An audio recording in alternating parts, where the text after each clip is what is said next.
আসসালামু আলাইকুম সবাইকে, কি অবস্থা সবার? আশা করি সবাই ভালো আছেন।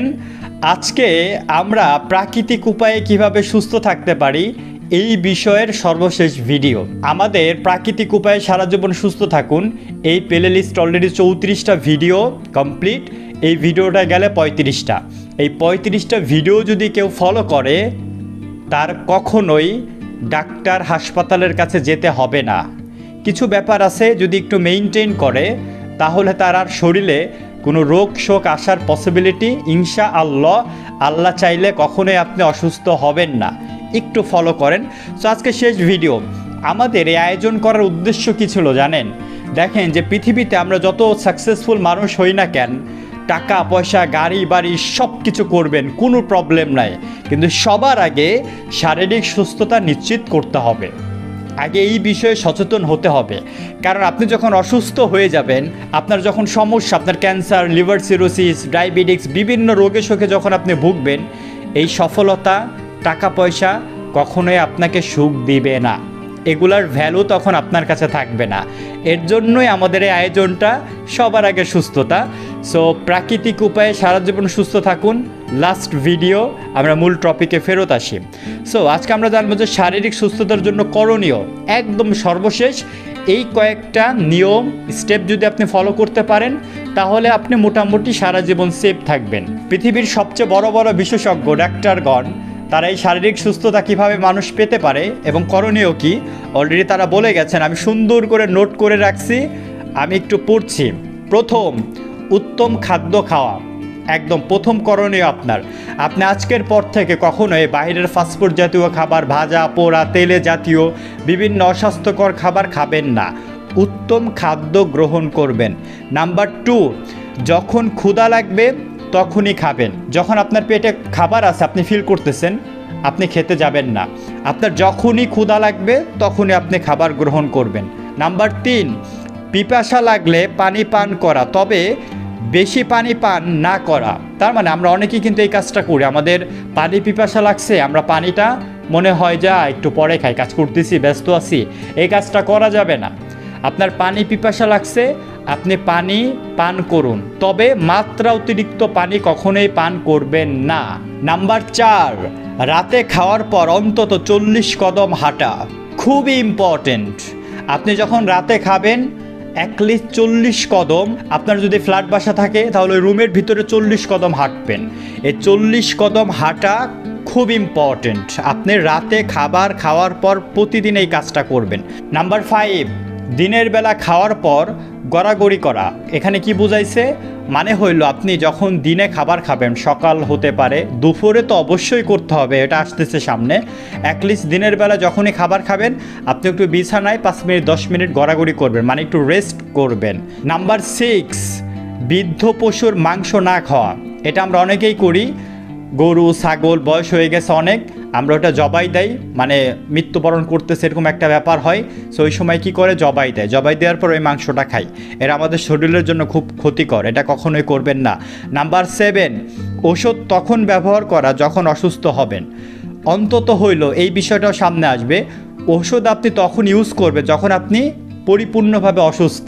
পরিপূর্ণভাবে মানে একদমই অসুস্থ, তখন আপনি ওষুধ না খাওয়ার চিন্তাটা মাথায় রাখবেন যে আপনি না খেয়ে যদি সুস্থ হইতে পারেন কোনো একটা খাবার টাবার ফলমূলের মাধ্যমে, সেটাই অনেক বেশি উত্তম। বিখ্যাত চিকিৎসক হারিসের কিছু নির্দেশনাবলী সম্পর্কে আমরা জানি। বিশ্ববিখ্যাত চিকিৎসক হারিস বলে যান, 2টি জিনিস দেহকে অসুস্থ করে। বেসিক্যালি এই 2টা জিনিস খুবই ইম্পর্টেন্ট, যেই 2টা কাজ করলে আপনার দেহ অসুস্থ হয়ে যাবে। সেটা হইল খাবার খাওয়া মাত্রই ভর পেটে গোসল করা। এই ভুলটা অধিকাংশ মানুষ করে।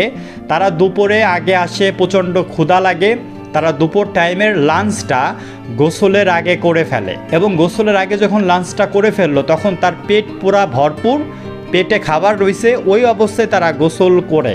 সো এই কাজ কখনোই আপনি ভুলেও করবেন না। আপনি খাবার খেয়ে গোসল করতে যাবেন না, আপনি গোসল করে এসে খাবার খাবেন, এটা সব থেকে উত্তম। সো খাবার খাওয়া মাত্রই ভরপেট গোসল করা, এটা আমাদের দেহের জন্য খুবই ভয়ঙ্কর রকমের ক্ষতি। টুকরো টুকরো করে শুকানো হয়েছে এমন মাংস খাওয়া, তার মানে অনেক মাংস যেগুলো আসলে শুকানো হয়, এই মাংসগুলো আপনি কখনোই খাবেন না, এটা আপনার দেহকে ক্ষতি করবে।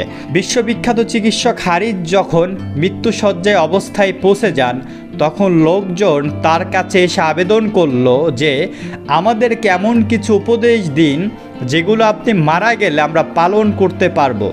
তখন এই বিশ্ববিখ্যাত চিকিৎসক হারিস তাদের বলেন, গাছ পাকা মৌসুমি ফল খাবা।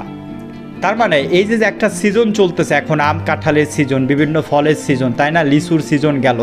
সো এই সমস্ত সিজনাল ফল আপনি রেগুলার মেনটেন করে খাবেন। এই সমস্ত সিজনাল ফল কেন আসে জানেন? আমাদের ওই সিজনে যে সমস্ত রোগ শোক আসবে ওইগুলাকে প্রোটেক্ট করার জন্যই কিন্তু এই সমস্ত সিজনাল ফলগুলাই আসে, এটাই রিয়েলিটি। সো আপনি সিজনাল ফলগুলা, মৌসুমি ফলগুলো আপনাকে খেতে হবে। মাসে অন্তত একবার পাকস্থলী পরিষ্কার রাখা, মানে খালি রাখা, অর্থাৎ ইচ্ছাকৃতভাবে বমি করা, এটা পাকস্থলীর কফ, পিত্ত ও বায়ু বের করে দেয়, গলিয়ে ফেলে এবং দেহর মাংস বৃদ্ধিতে সহায়ক হয়। এটা খুবই একটা সেন্সিটিভ বিষয়। নাম্বার 3, দুপুরের খাবার খেয়ে ঘন্টাখানিক শুয়ে থাকবে। ওই যেটা বলতেছিলাম, দুপুরের খাবার খাওয়ার পর আপনি কিন্তু কাজে বেরিয়ে পড়বেন না, অন্তত আধা ঘন্টা 1 ঘন্টা রেস্ট করবেন আপনার বিছানায়। একটা গল্প আছে রাজার জন্য চিকিৎসকের পরামর্শ। এক রাজা তার চিকিৎসককে বললেন, আপনি চিরদিন বেঁচে থাকবেন না, অতএব আমাকে একটা ব্যবস্থাপত্র দিন যা আপনার মৃত্যুর পর আমরা অনুসরণ করতে পারি, মানে প্রেসক্রিপশন। তখন চিকিৎসক রাজাকে বললেন, আমার কয়েকটা পরামর্শ আছে, এগুলো মেনটেন করলে আপনি সারা জীবন সুস্থ থাকবেন। নাম্বার 1, অল্প বয়সী পশুর মাংস খাবেন, মানে বয়স বেশি হয়েছে ওই সমস্ত পশুর মাংস কখনোই খাবেন না। নাম্বার 2, অসুস্থ হলেই কেবল ওষুধ সেবন করবেন। নাম্বার 3, খাবার চিবিয়ে খাবেন। নাম্বার 4, প্রস্রাব আটকে রাখবেন না। নাম্বার 5, নিয়মিত গোসল করবেন, নাইলে আপনার শরীর ক্লান্ত হতে পারে। তার মানে বিশ্ববিখ্যাত চিকিৎসকগণ কিভাবে আমরা সুস্থ থাকতে পারি এই বিষয়ে দিক নির্দেশন আগেই দিয়ে গিয়েছেন। এই কয়েকটা বিষয় যদি আপনি ফলো করতে পারেন, দেখেন ব্যাপারগুলো কিন্তু সিমিলার, হ্যাঁ, সবার সাথে সবার কথা মিলে যায়। সো এই ব্যাপারগুলো যদি আপনি মেনটেন করতে পারেন, নিয়মগুলো ফলো করতে পারেন, আপনি সারা জীবন সুস্থ থাকবেন। সো এটা লাস্ট ভিডিও ছিল, কেমন হলো জানি না, বাট ভালো থাকবেন, সুস্থ থাকবেন এবং নিয়মগুলো ফলো করবেন। সারা জীবন সুস্থ থাকুন এবং সাকসেসফুল মানুষ হন। Take care.